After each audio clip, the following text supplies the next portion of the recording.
Hello everyone, my name is Likely Matt. I'm here with another passion project video besides the Mario Kart one, and today I'm going to be talking about probably one of the greatest TV shows that LEGO has ever made, that being LEGO Ninjago. I know that I'm not the only one out there who believes that this show is pretty great, considering everything about it. Also, cause the competition wasn't exactly doing so good. I mean, Nexo Knights is fine, I guess, but it can get really bland at times. And Chima had its decent moments, but overall, it still didn't beat Ninjago. And obviously there are more, but I really couldn't find anything else worth looking at.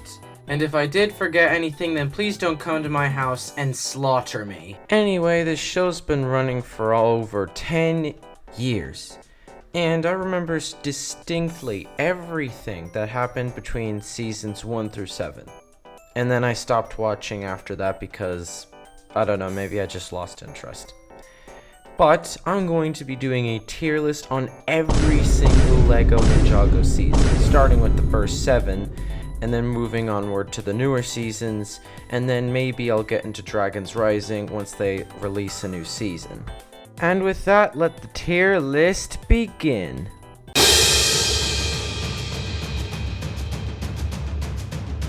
I'm not gonna lie, I absolutely love the Ninjago pilot. It introduces you to the 4 main ninja, Kai, Jay, Zane, Cole, Sensei Wu, Garmadon, and a whole lot of other things that show up in the show. It truly was a very good pilot that spawned off probably an amazing franchise. However, after I watched the pilot and started watching the other seasons of LEGO Ninjago, I did realize that it is kind of outclassed. I'm not saying that the pilot was any bad, it was really amazing. I'm just saying that there was a lot more to it than with the other seasons compared to the pilot. It makes sense because the pilot was only meant to be a sample of what we were getting, but I still think that compared to other seasons, it still is a bit outclassed compared to them. So while it's not peak LEGO Ninjago, it certainly isn't the worst of it, and it was so good, and a base plate for all we know. So I think that B tier is pretty fitting.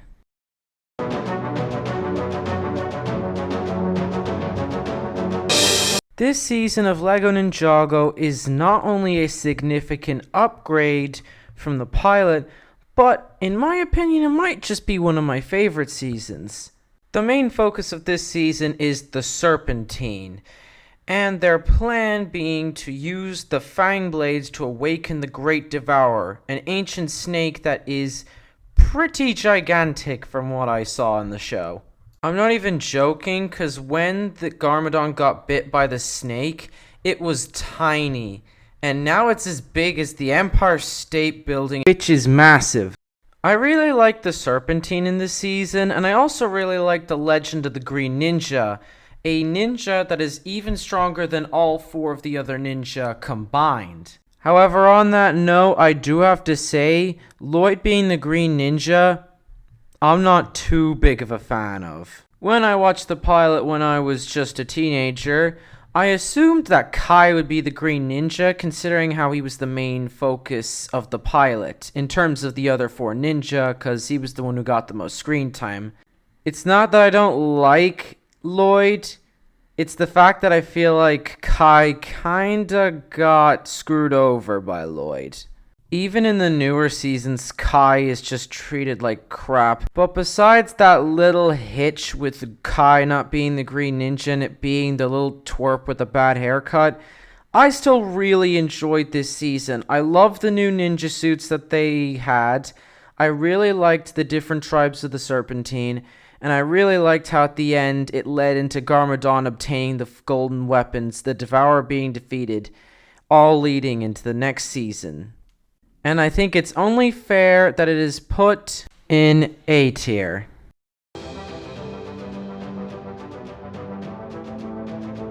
I really enjoyed Season 2 of LEGO Ninjago. It is by far one of the best seasons I've ever seen. However, there are a few things I wanted to mention. First off, there is a lot of filler in the beginning of the season.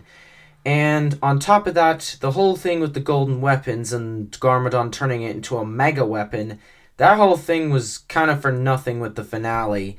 So I guess it is kind of annoying how that just got thrown away for no reason. However, it does make up for it with all of the new story that got added. Like how the Overlord fought the first Benjitsu Master years ago, and how it ended up with him splitting Ninjago in half and the Overlord being forgotten about. Plus the whole thing with the Stone Army and Garmadon building an ultimate weapon to upset the balance of good and evil in Ninjago.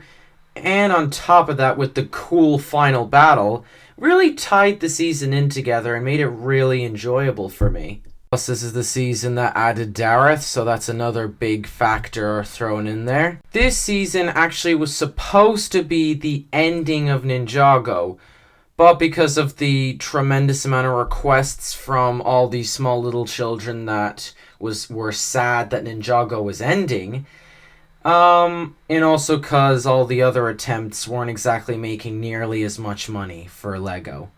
Whatever you think, it's still a classic season with so much good in it, so obviously I think it deserves S tier.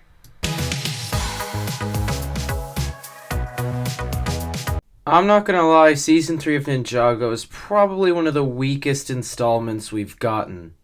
Not only because it kind of ruined the ending of Season 2, but because of all the new stuff it added and how it didn't even feel like a Ninjago season.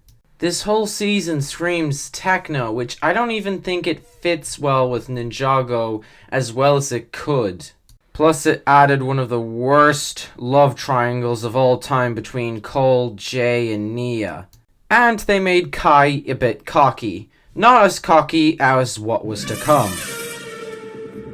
The only highlights to this season might just be Pixel and Zane's relationship, as it's probably the only arcs that are worth looking at, because Lloyd doesn't really get anything interesting besides him learning he can move mountains.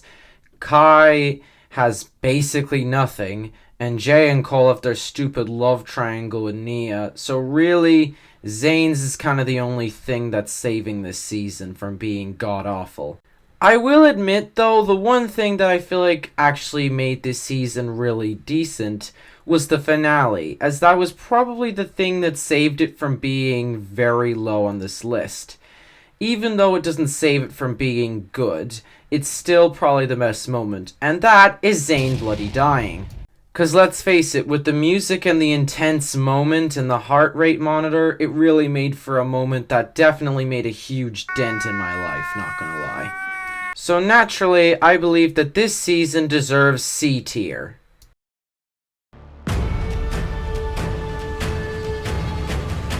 I'm not gonna lie, this is probably when Ninjago peaked. This is probably my favorite season of Ninjago. And it's especially considering that the fact that last season was not great. This one truly felt like a great Ninjago season, and probably the best one out there. Not only did it add a lot of good story with Garmadon and Wu and the whole fact that Garmadon used to work for Chen, it was also really cool seeing other elemental masters besides the ninja. I'm not gonna lie, the writing really clicked with me, the story was really enjoyable and nice to see it unfold. And to top it all off, the finale was really good and led really well into the 5th season. If you were to ask me who my favorite Ninjago villain is, Master Chen would definitely be in the top 3 100%. I mean, Master Chen is pretty cool with how he is making an entire Anacondri army with the powers of all of the elemental masters. And on top of that, each ninja is getting a cool arc. Kai has his own little love relationship with Skylar, which I kinda like. Kinda gets him some screen time. After Season 3's events, Zane has an identity crisis in this one, so props to that.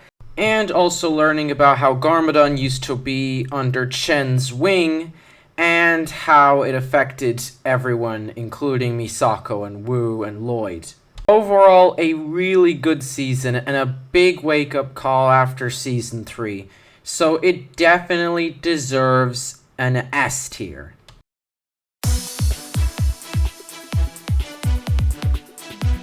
In my opinion, Season 5 of Ninjago, aka Possession, is a pretty good Ninjago season. On one hand, it is way better than Season 3, and it is kinda better than the pilot in Season 1. But on the other hand, I don't think it's better than Seasons 4 and 2. I do still really enjoy this season. It does have highlights. I'm a big fan of the villain, Moro, and how his whole thing is that Master Wu promised he'd be the Green Ninja, but in actuality it wasn't him, and he ended up dying, and now his soul that came back from the dead has come back to, well, take the title as Green Ninja and unleash the preeminent, the entire ghost realm. In this, Cole ends up becoming a ghost for some reason. Nia ends up turning out to be the water ninja. We also got a new character, Ronin, who loves to scam people. I also really liked the build up to the finale. And in the end, Moro dies, the ghost realm is completely destroyed, Lloyd is no longer being possessed by a ghost, Nia is now officially a part of the main ninja crew, and everything is right with the world. Everyone has decent arcs, the plot story was really good, and quite frankly, I do really like the theme it had. And as one final upside to this season, this intro is so good. Plus it had some really funny moments. Just take the flyer! So while it's not S tier material, I still think A tier is a fitting position.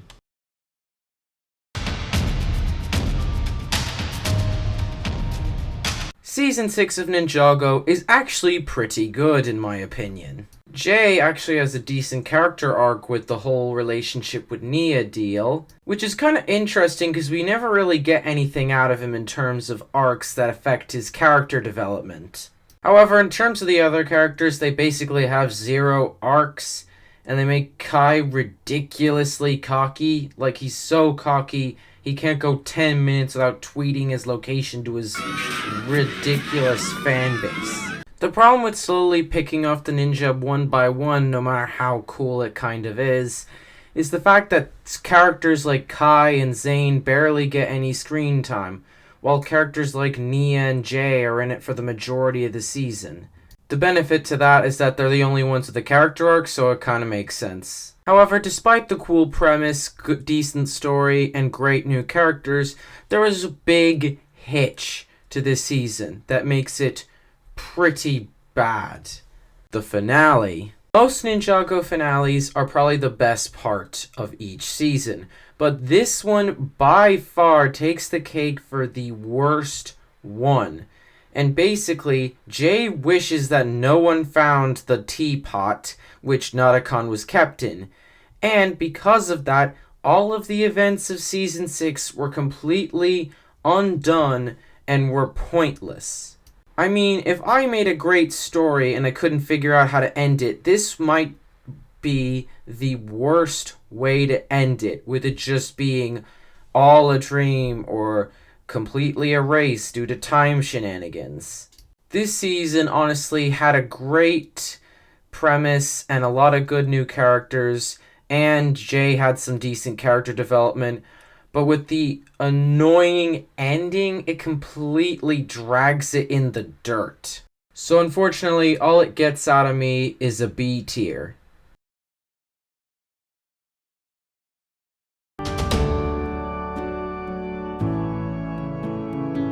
I'm not gonna lie, Day of the Departed might just be the worst thing we ever got out of Ninjago ever. They somehow had a great premise with bringing back a bunch of villains that we all really liked, and somehow made it seem like a fan animation with the worst writing of all time. I'm not even joking when I say this, I never saw this when it came out. It took making this video to force me to watch this. And all I got out of it was now it finally fixed in that little gap between Season 6 and 7. So naturally, it only gets a D tier at best.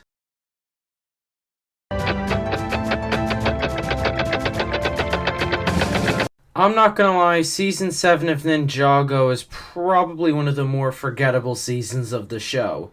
It isn't the worst thing to come out of Ninjago, and it definitely has its highlights, but I barely remember a whole lot about this. I did watch this a while later and definitely way before this video, but really I did not have a thing for this season at all. There wasn't a whole lot to it that I had a thing for. The whole premise with Kai's parents is actually pretty decent, I suppose, but it's not exactly great. It's more like it's there and I acknowledge it and it's okay. Actually, that might be a big reason why I don't remember anything. None of the ninja had any arcs that were really important or taken to a decent level. It's not a bad season by any means. I really did enjoy some of the episodes with the whole time thing going around. But I don't know, season 6 at least had something going on with like Jay having some level of character development. This feels a little bit more undercooked. The only thing of note is that it ends with Wu being lost to time on a big cliffhanger. And, well, we can all kind of guess what happened after that with Season 8.